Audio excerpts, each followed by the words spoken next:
Welcome to this video. My name is Alex, and this video is about your resurrection. So what does that mean, your resurrection? Well, you may not remember this, but once upon a time you were a child. You were a child full of enthusiasm, full of joy, full of excitement, full of wonder.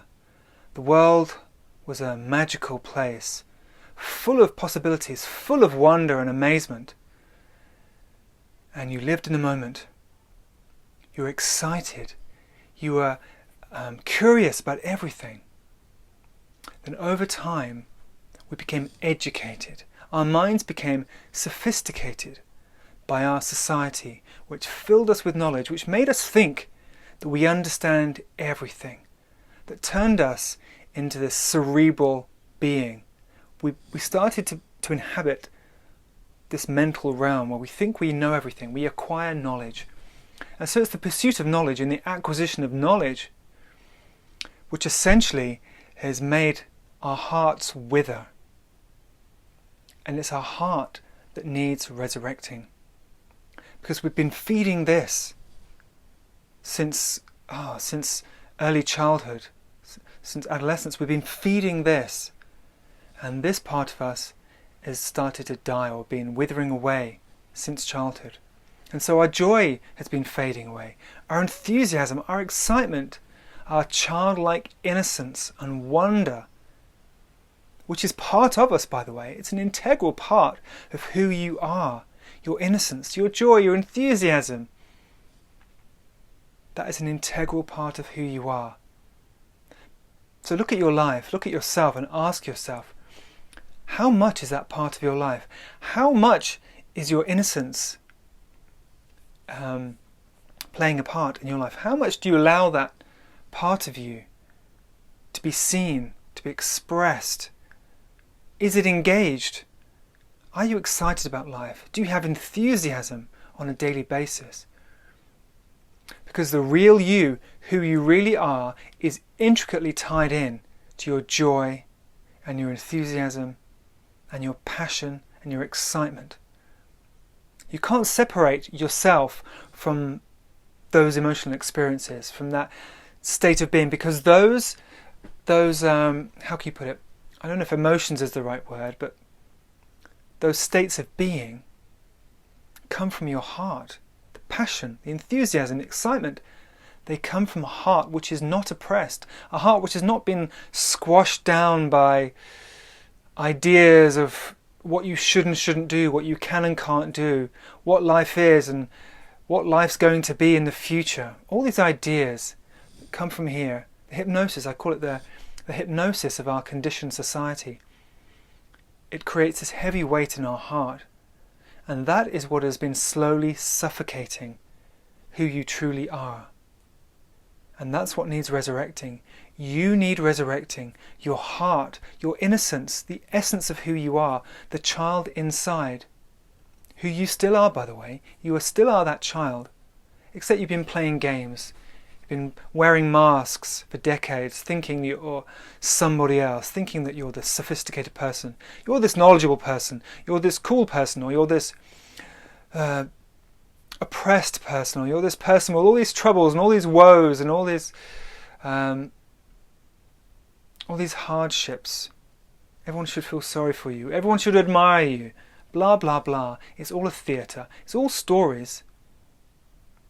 Because the true you, the joyful, carefree, innocent, excited, enthusiastic you, which is desperate to be resurrected, by the way, desperate, whether you're aware of it or not, that part of you is desperate to be brought back to life.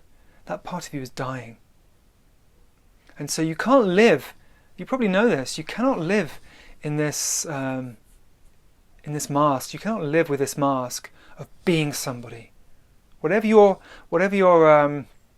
the words aren't flowing today, but whatever your role is, whatever identity you've taken, whether it's the identity of someone who's really successful and really knowledgeable and really in control, or whether you've taken on the identity of someone who's weak and confused and who needs help, or anything in between, whatever your identity, whatever identity you've taken on since childhood, You can't live through that, because essentially it's fake, it's empty, it's weak, and it's not who you are. Who you are is the light inside of your heart. And the aspects of that light, the human aspects of that light, when it's expressed through this body, through our emotional being, the aspects of who we are luminous. They're luminous. They're full of energy, full of joy, full of enthusiasm, full of happiness. And that's the part of you that you need to remember. Because the rest is just theatre. The rest is illusion. The rest is not you. And you will feel like you're dying. You'll feel like you're kind of falling over the edge of a precipice, because you've attached yourself, you've identified with something which is not real. And as you may be aware, everything which is not real is now coming to an end. These are the end times, but not in the way we think. These are the end times for illusion. All illusion is coming to an end, so that truth is going to be revealed, so that we cannot deny, or cannot, how can I say this? We cannot delude ourselves anymore. We cannot fool ourselves anymore into thinking that our story is real, to thinking that our self-identity is real. These are delusions. We're in self-denial. We're denying that something here needs our attention. Something here needs to be revived, so that we can be at peace, so that we can be happy, no matter what's going on out there, no matter what it looks like is happening in the world through the media. And you shouldn't trust the media, and you shouldn't believe the media. You shouldn't believe anything that it tells, any reason it gives you to be negative or afraid or worried is a lie. It's hypnosis. The media is a hypnosis machine, propaganda machine, for the purposes of pulling you into negative states of being, negative states of thinking. Because when you're in those states, you can be manipulated, you can be controlled, you can be a good consumer. You can play your nice, kind of predictable part in this whole, what can you say, this whole dystopian theatre, which is not true, by the way. This isn't a dystopia. A dystopia can only be created with people who are miserable. I don't know about you, but I'm not miserable. I'm not living in a dystopia. I'm living in heaven. I look around me, I'm in nature, I go into nature, and I'm in heaven. I'm in God's kingdom. You've got to decide where you are, because if you're in states of pessimism and hopelessness, then you are stepping in to this dystopia. You are taking your place in the dystopia. And of course you may be aware that this is a time now of people choosing their camps, people choosing their pathway. Are we walking along the pathway of light, or are we walking along the pathway of darkness? One way leads to doom, pessimism, dystopia, misery, pain and suffering, and the other path leads to illumination, to joy, to freedom, to truth. The path of darkness is a path of illusion, and we are the ones convincing ourselves that that path is true. We're consuming all this information from the media. Everything that's on a screen, everything we read in the newspapers, all the magazines, we're convincing ourselves, or we're allowing ourselves to be convinced by the hypnosis that this is real. And we're hungrily consuming all this negative information, furnishing our dystopian nest, so to speak. When instead, we can ignore all of that. We can spend all our time in nature, spend our time with our children. Our children are the greatest gifts from God. I have 4 children, and they are the most valuable thing in the universe. Your children are the most valuable thing in the universe. Spend time with your children. Enter their world. Enter their perspective on the world. Because it will bring you closer to the divine truth. It will bring you closer to the light. Because they haven't been, younger children obviously, they haven't been hypnotized and conditioned to the degree that we have. And so your children are a great gift. So you should spend as much time as possible with your children, and as much time as possible in nature, as much time as possible enjoying life, celebrating Ignore all the reasons, ignore all the hypnosis that tells you you should be afraid for the future. Because it is hypnosis. It's manipulation to get your thoughts in the darkness, to get your mind consumed with darkness. And I'm here to remind you that your mind belongs in the light. And your heart knows this. This is the thing, you see. Your heart knows that it belongs in the light. Yet we doubt, we convince ourselves, no, I do want to be free, I do want to be joyful, I do want to be happy, but no, that's really, there's no place for that now. I need to be concerned, I need to be worried, I need to be anxious, I need to be preparing for the apocalypse. You know, our mind dismisses these crucial aspects of our being.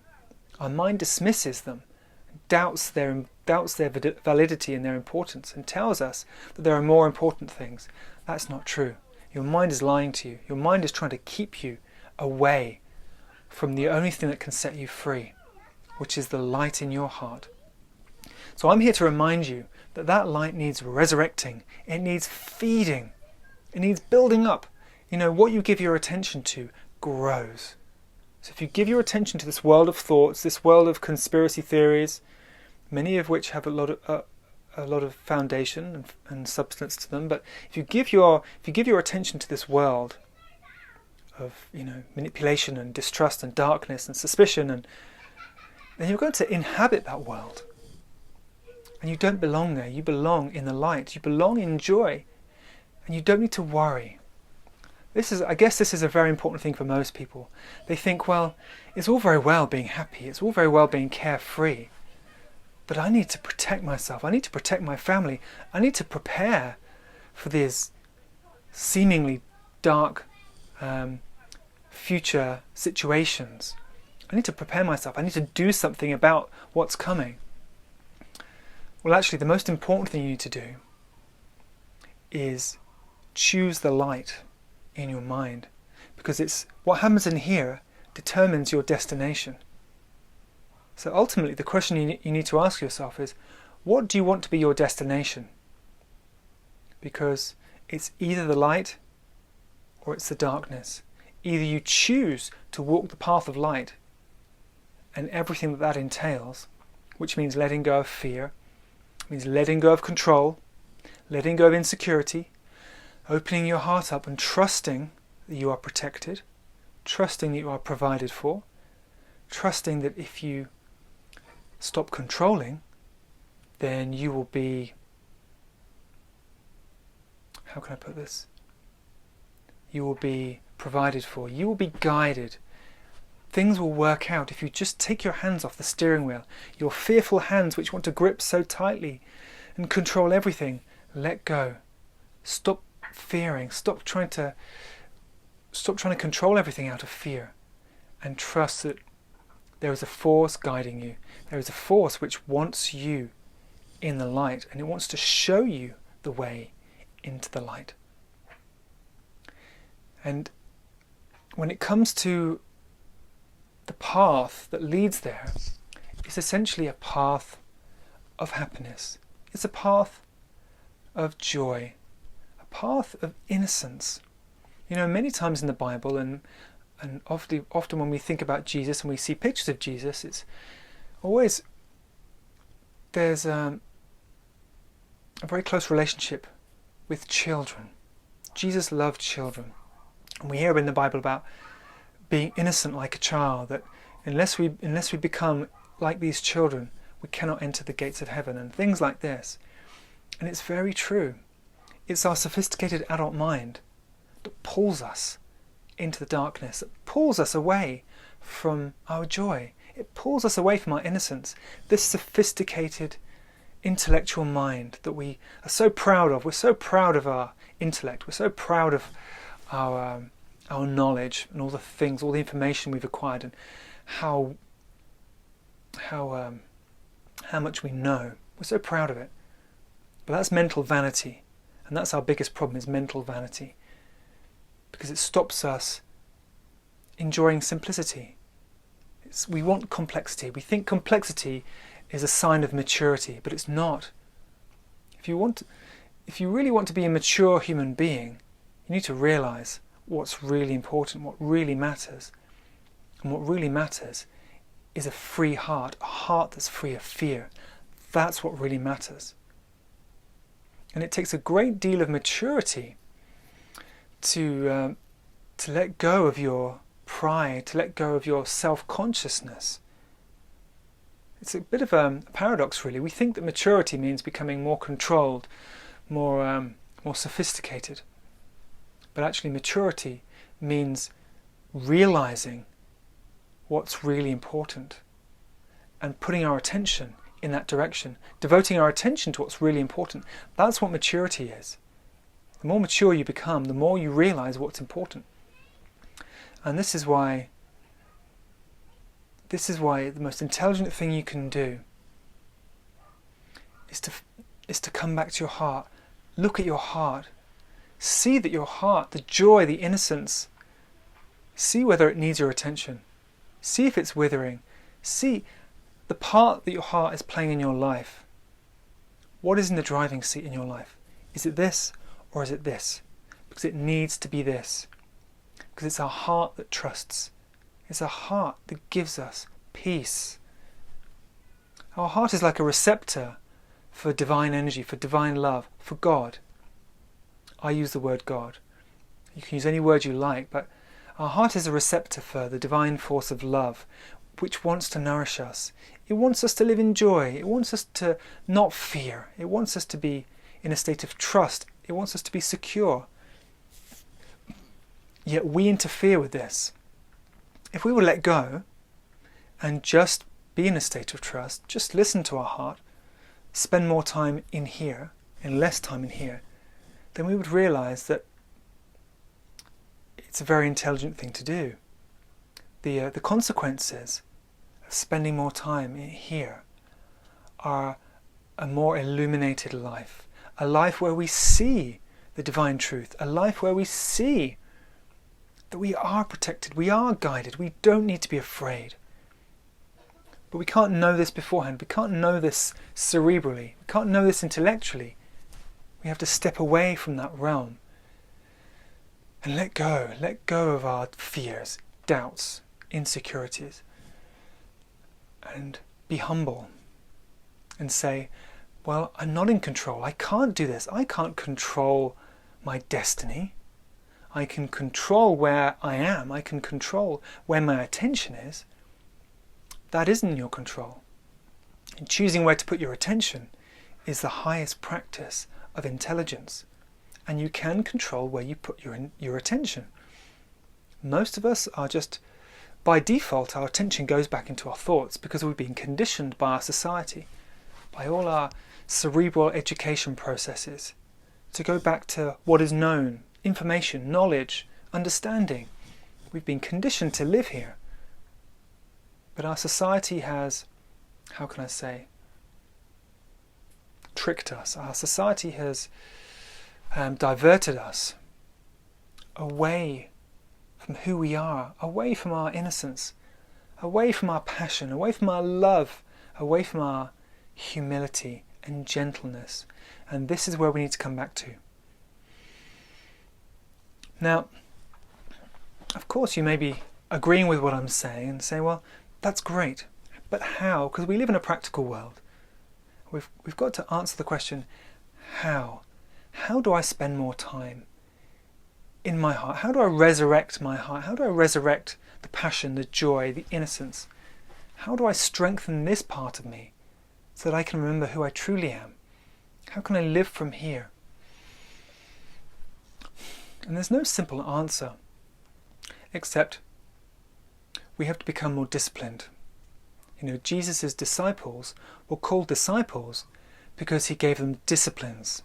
Without discipline, then we will wander all over the place. Our attention will just get pulled anywhere and everywhere. So we need to be disciplined with our attention.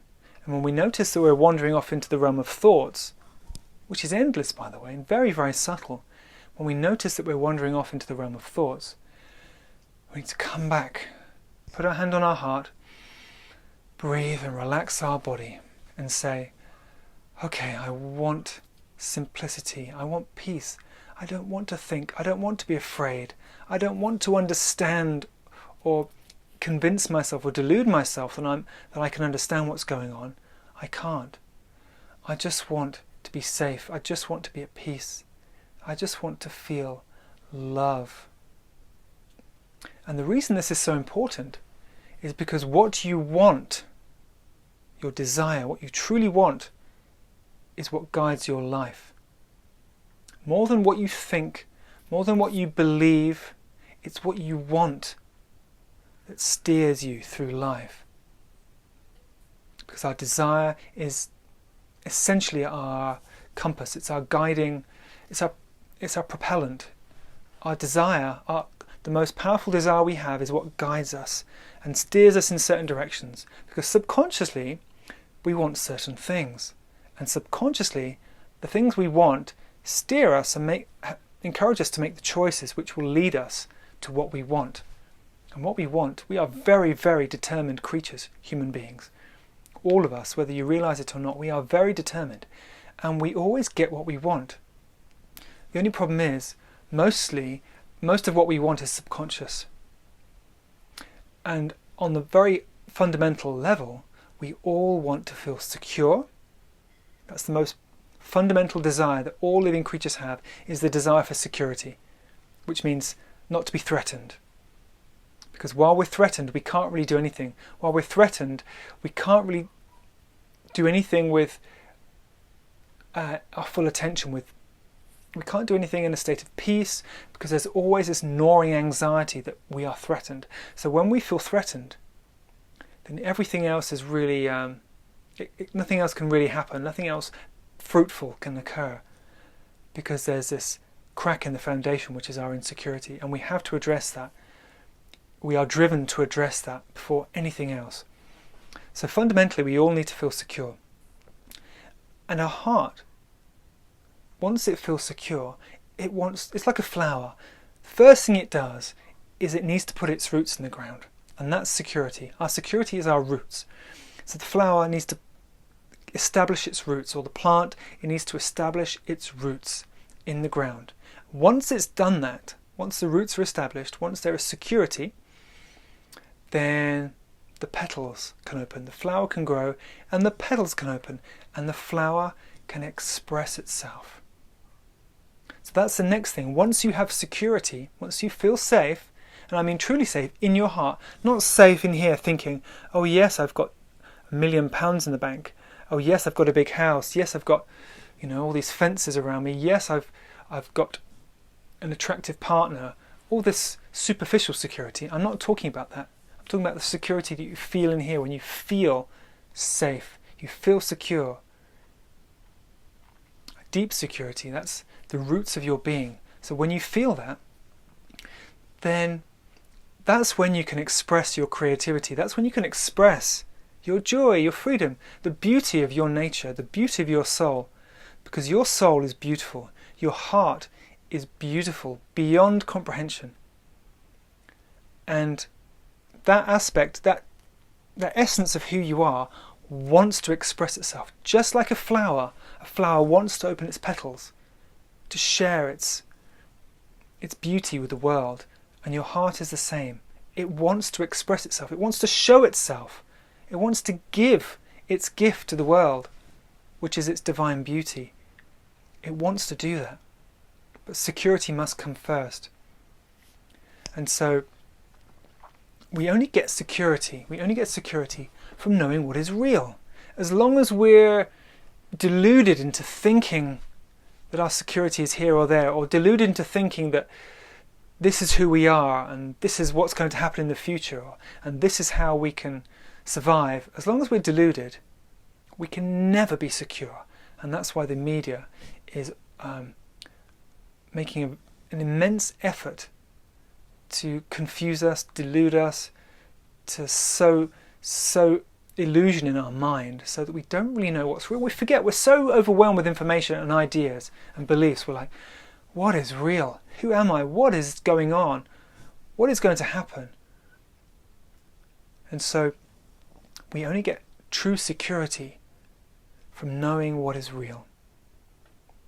Now, I would love just to say a few words so that you can understand what is real. I would love just to tell you, hey, look, this is real. Trust me. I've been studying this, or I've been working on this, or I've been exploring this for 20 years. This is real, and you can trust me, and everything's okay. Carry on, express yourself, share your beauty with the world.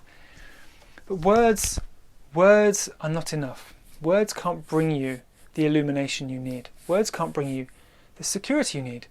What you need and what your heart needs is to experience the light of truth.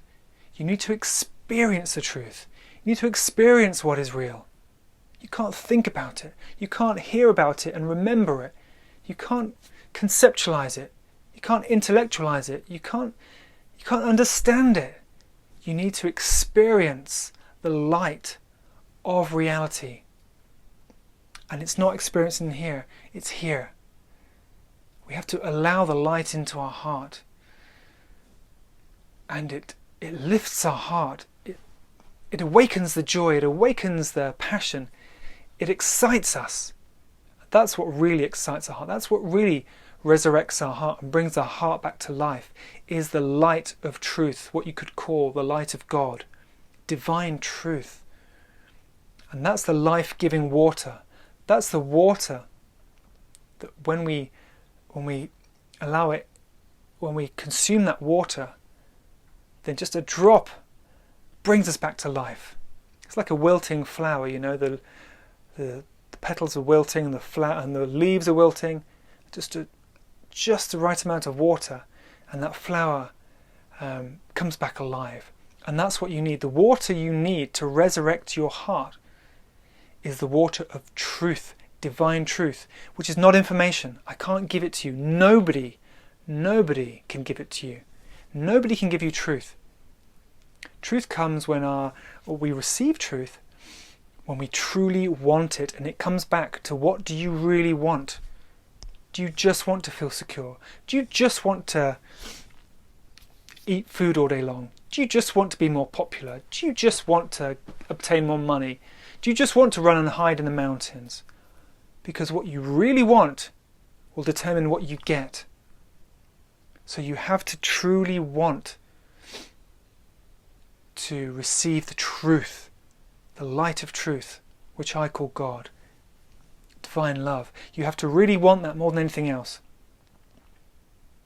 So if you're watching this video and you're listening to me and you're saying, well, yes, that is what I want, then say it out loud. Say, I want truth. I want the light of God, or I want the light of truth. I want the love of the universe to come into my heart, to nourish my heart. I need it. I want it more than anything else. Affirm it. Say it out loud. Because the universe, God, is listening to you all the time. And if you want something, you need to voice it. Because then you're telling yourself, when you voice what you want, you're telling yourself, you're confirming or reaffirming to yourself that yes, you truly do want it. So if this is really what you want, if you want your heart to be brought back to life by the light of truth, the light of God, then say it. Say that you want it. And then forget everything else. Stop prioritizing. Stop going back to your other distractions, your other desires, and all the things that you think are interesting or fruitful, or that'll bring you some comfort or bring you some entertainment, or take your mind off what's going on, or stop looking at the negative information in the media. Stop it all. Stop distracting yourself and focus on what it is you want, which is the light of God, the truth, the life-giving water that will bring your heart back to life. And only God can give that to you. But you have to want it. First of all, number one, you have to want it, truly want it. And number two, you have to be willing to let go of your fear and your control. Because it's your fear and control that keeps your heart tight. Fear is tension. When there is fear in our body, there is tension in our body. And the first thing that tenses up when we're in a state of fear is our heart. And so our heart can't receive anything when it's in a state of tension. Just like your hand, if you hold it tight, You can't receive anything. You've got to relax your hand so that you can receive what God has to give you, or what gifts the universe has to give you. You have to relax your heart. And that means letting go of fear. And the best way to do that, the easiest, simplest, best way to let go of the tension, let go of the fear in your heart, is to trust and say, okay, I don't know what's going to happen. I am scared. I am worried. I am anxious. But I trust. I trust that letting go of fear is the most intelligent thing to do. And it is, I assure you. Letting go of fear and the control that fear inspires us to have on everything, letting go of that control, letting go of the fear, is the most sensible and intelligent thing you can do, bar none. So you say, okay, I want to let go of the fear. I want to have a heart which is not afraid. And then it's up to you to let go of the tension. You know? It's like, if your fist is like this, God isn't going to come and pry open your hand and force it open and say, open your hand so I can give you what I want to give you. No. God respects your choice. God respects your freedom. Or the universe respects your freedom. So if you are choosing to keep your heart tense, if that's your choice, if you're choosing not to let go of the fear, which is tension, which is control, if you're choosing to stay afraid, choosing not to let go of that tension, that fear, then nothing can happen. Nothing can happen. Nothing can help you. You have to choose to let go of the fear. And God is there waiting. If you just say, I need help, this is what I want. Again, you have to want it. You have to say, I want to be free of fear. I want to let go of the fear and the tension. Please help me. And God will help you. The angels will help you. Jesus will help you. There's so much help on offer, waiting to help you. All you have to say is that you want it. You want help and genuinely mean it.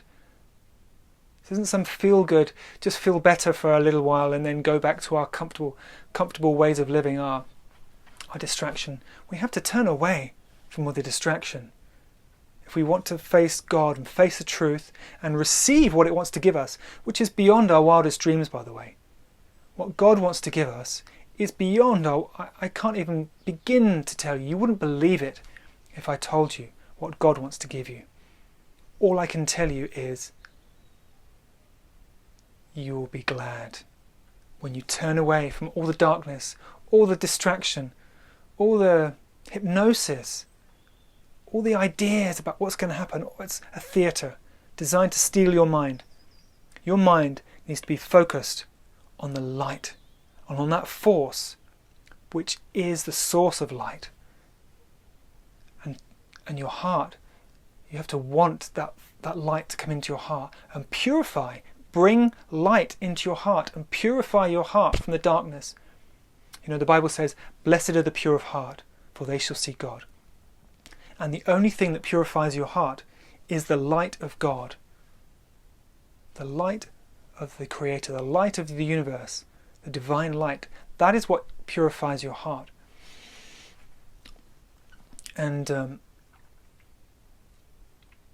this is why people say that Jesus saves us.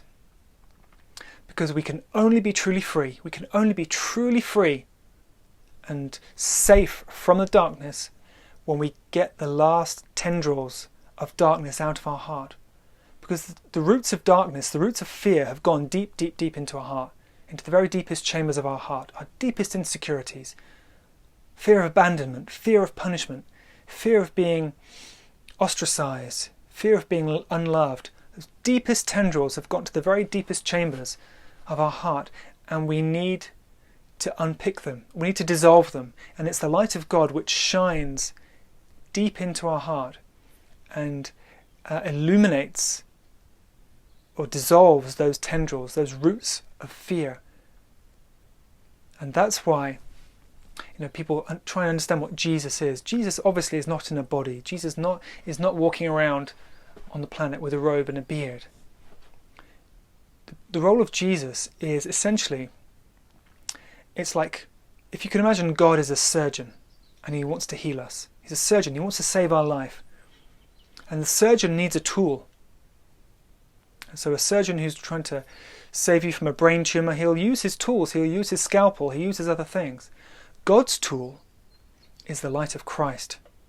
And that's the light, that's the only light which can dissolve the deepest tendrils of fear, the deepest roots of fear which have grown into our heart through decades of living in this conditioned society, this fear-based society. That's the only tool, that's the only thing that can dissolve these deep roots of fear, is the light of Christ. Now, you don't have to believe in Jesus if you don't want to, but that light is real, and it responds. It's the light of God. It's intelligent, like God, and you can call on it. You can say, I want that light, God. I want that light to dissolve the deepest tendrils of fear so that I can be completely free of fear. So you can invite in the light of Christ and ask that light to purify your heart. Because as your heart becomes purified, then you become freer, you become happier, you become more joyful, you become more innocent.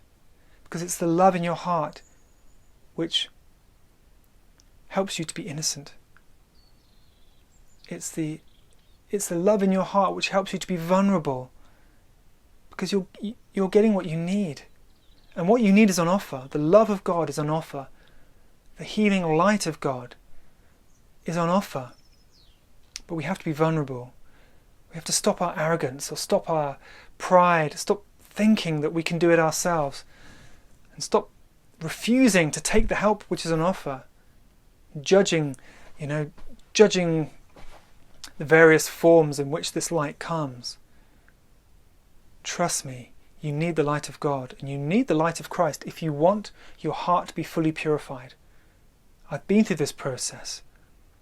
I know the path, and I can assure you that you'll be so glad if you just invite the light of Christ into your heart, to purify your heart, to free you from darkness.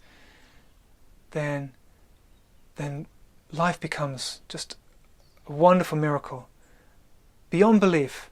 You remember who you are. You remember your relationship to God. You remember that it's safe to be vulnerable. It's safe to be joyful. It's safe to be carefree. You are not threatened. You are protected. You are loved. And you can express yourself. You can be free. You can be joyful. You can show who you are without fear. And that's what we all need. We need to express the beauty of our heart without fear. And know that that's the most important thing we can do. We are here to share our light. We are here to shine the light of our heart, which is who you are. You are the light in your heart. You are an aspect of God. And that light, you're designed to shine it. That's the purpose of your being, is to shine that light out into the world like a lighthouse, like a beacon. And your greatest joy, your greatest fulfillment will come when you do that. So I'll stop this video here. I just want to say one more thing, which is, be humble.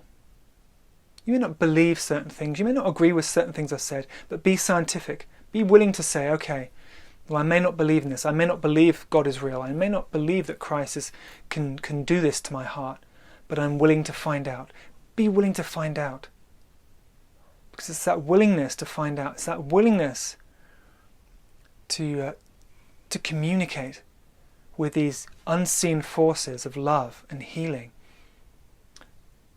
that makes healing possible, that makes illumination possible. You can't do this by yourself.